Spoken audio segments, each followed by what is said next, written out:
آج جانیں گازباں اور گلے گازباں کو۔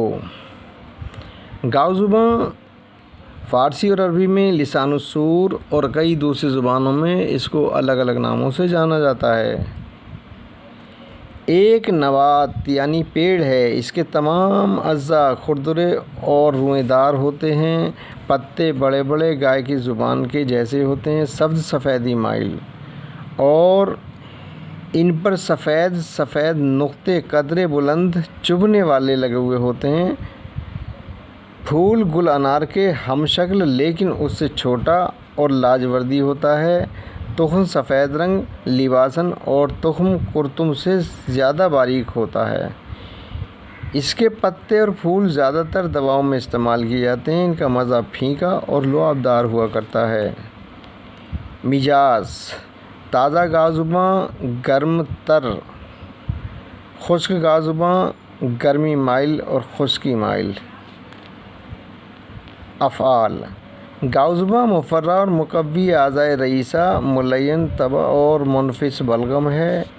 گازباں سوختہ، قابض اور مجفف تاثیر کرتا ہے۔ گازباں اور گلے گازباں مالیخولیا، جنون، خفقان، سوداوی جیسے امراض میں تفریح تقویت قلب کے لیے استعمال کیا جاتا ہے۔ تنہا یا مناسب ادویہ کے ہمراہ گازباں کا جوشاندہ تیار کرکے نزلہ، زکام، بارد، کھانسی، ضیق النفس اور سینے کی خشونت کو زائل کرنے کے لیے پلایا جاتا ہے۔ گازباں کو جلا کر بچوں کے مرز قلع میں باریک پیس کر سوزش کو تسکین دینے اور زخموں کو خشک کرنے کے لیے چھڑکتے ہیں۔ اس کا خمیرہ اور عرق بھی بنایا جاتا ہے جو کہ تفریح اور تقویت کے لیے استعمال کرتے ہیں۔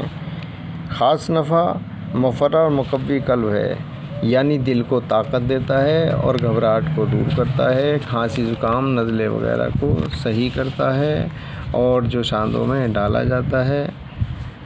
اور اس کی مقدار خوراک برق گازباں 5 ماسہ سے 7 ماسہ تک ہوا کرتی ہے اور گلے گازباں 2 ماسہ سے 4 ماسہ تک ہوا کرتی ہے۔ اس سے بنی مشہور مرکبات جو اس سے بنی دوائیں ہیں ان کو جانیں۔ خمیرہ گازباں سادہ، خمیرہ گازباں عنبری، خمیرہ آبریشم حکیم ارشد والا، دواء المسک معتدل جواہر والی، یہ اس کے مشہور مرکبات ہیں جو اس سے تیار ہوتے ہیں۔ آپ ان سے فائدہ اٹھائیں اور ویڈیو پسند آئی ہو تو لائک اور سبسکرائب کریں، گھنٹی کا بٹن دبائیں تاکہ آنے والی اور موجودہ تمام ویڈیو آپ کو ملتی رہیں اور آپ اس سے فائدہ اٹھائیں۔ اجازت دیں، پھر ملیں گے۔ آداب۔